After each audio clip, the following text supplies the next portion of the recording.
Recording studio Saharsa.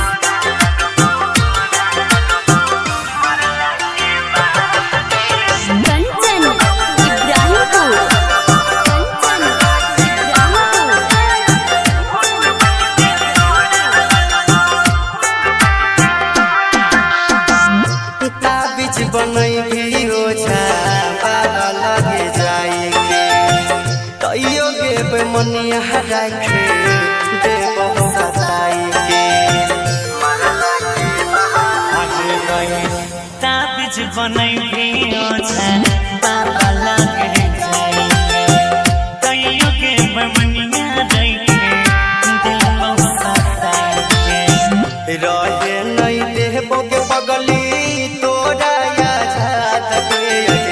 जिया नहीं देवों के बगली तो गया जात के भूत बन के तोरा लगबो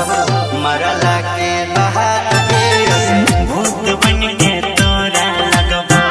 मरला के बात के भूत बन के तोरा लगबो